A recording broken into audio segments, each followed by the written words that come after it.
Welcome to the Conscience of Kansas radio show with Paul A. Ibbetson. A no-nonsense conservative talk show that looks at the local, state, and national issues that affect the people of Kansas.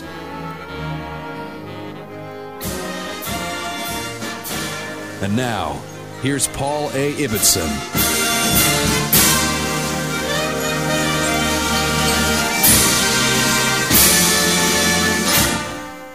All right, ladies and gentlemen, today we have a very special guest in Bob Parks. Bob Parks is one of the growing conservative voices here in the nation. He has a website called Black and Right. You can find it at www.black-and-right.com. And it's our pleasure to have Bob Parks on the program. Bob, welcome to the Conscience of Kansas radio program. It is my honor to be speaking to you, Paul, and the people of Kansas.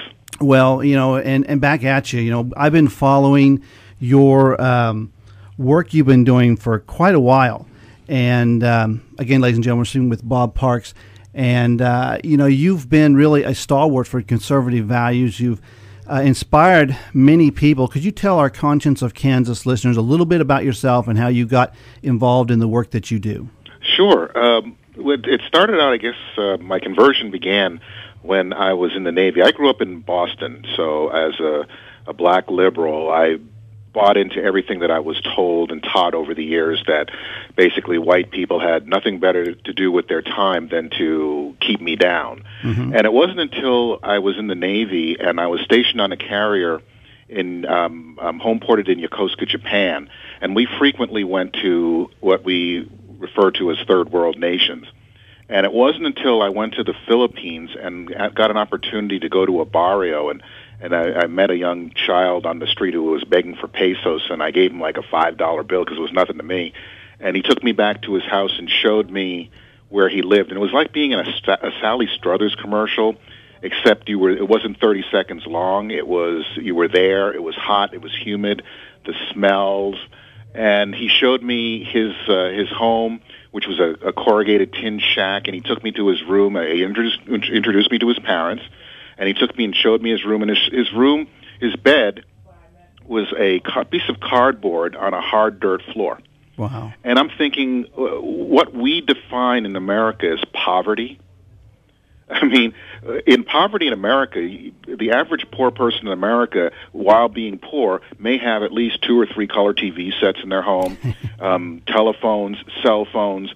Every unit has their own plumbing, real plumbing, air conditioners, cars. So seeing real poverty, I began to believe. I finally saw it for the first time, that of all the places that I could have been born in the world, being an American was something that I was truly blessed with.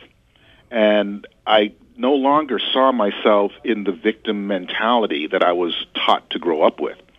And when I got out of the Navy, I relocated to Los Angeles, got a job working for a little itty-bitty company at the time called Fox Broadcasting.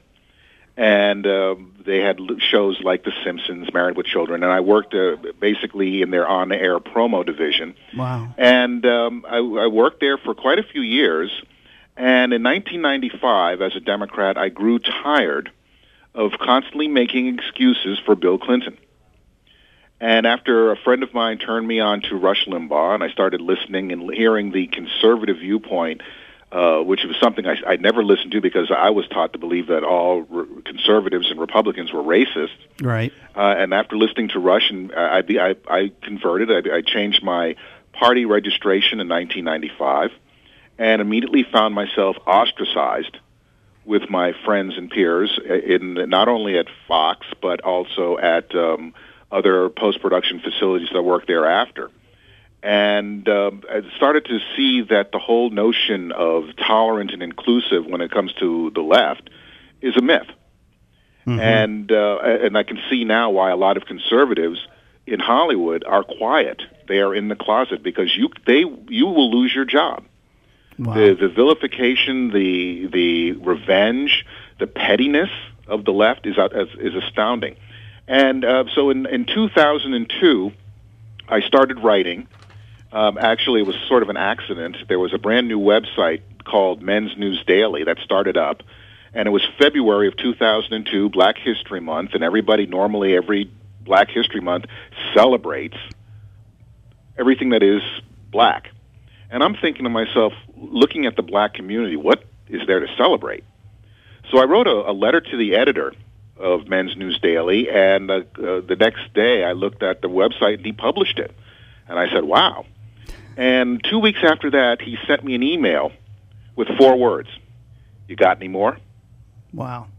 So I started writing for him, and at that point when I started writing, people from different websites asked me if I would submit my columns to them, and it just sort of ballooned. I moved back to Massachusetts in 2003, got a job working for a local cable access channel, and started producing what the black and white television shows here. We've been running these shows now for about 3.5, going on 4 years. Won some awards, cable access awards in the Northeast region, and it's led to a lot of notoriety at some point. I remember at one point I wrote a column about the looting that was going on after Katrina, and how at one point in American history, that little brief window, how you had the world ready to do everything they could to help the people who were in New Orleans who were suffering, and to have pictures of black people looting, and it wasn't just black people, there were just people looting in general. But the people, when I wrote from the perspective of as a black man, just the shock and sorrow that I saw of black people looting at a time when people from all around the world wanted to help. Right. So I wrote a piece about that, and a few days later I get calls from talk radio stations all over the country, and I got an invitation to call in and be a guest on CNN. And I basically said the same thing on CNN. Wow. Have you ever gotten 600 emails an hour? Not yet. Well, my inbox started filling up. About 60% of it was positive, and the other 40% was some of the most vile, racist stuff coming from tolerant, inclusive liberals. And it's usually when that happens, there are times when initially you just want to throw up your hands and say, I don't care anymore. But then when it keeps coming, it makes you stronger. Yeah, absolutely. And it makes you really want to keep going. And so more opportunities presented itself. I did a video right after the start, about a year or so after the start of the Gulf War, not the Gulf War, the Iraq War, and it was in a response to a Democrat senator response to the George Bush's State of the Union, where at the time this was an illegal, immoral war we were losing, and so I did a response to it, and that video now is closing in on 800,000 hits. Wow. Which is not bad for YouTube. Right, absolutely. For a conservative video. And also I was tired of hearing all these stories about how these insurgents that we were fighting are the equivalent of George Washington and the freedom fighters. So I posted with disclaimers on both ends the beheading of Jack Hensley, who was an American contract worker in Iraq who was captured by the insurgents and beheaded, and that video was broadcast all over the Islamic world, but we didn't show it here because of our sensitivities. Right. YouTube yanked it within 30 minutes. Wow. Because it was inappropriate content, which I find kind of laughable if you've seen some of the stuff on YouTube. Right. And so I was so angry, I called Gary Schneider, who is the president of the New Media Alliance, and said, we need to do something about this to counter. So I came up with an idea that we need to have our own video website where we can have conservative videos that don't go through the PC filter. Yes. We do have our decency standards, but for the most part, conservatives do have that, so we don't really have to spell it out.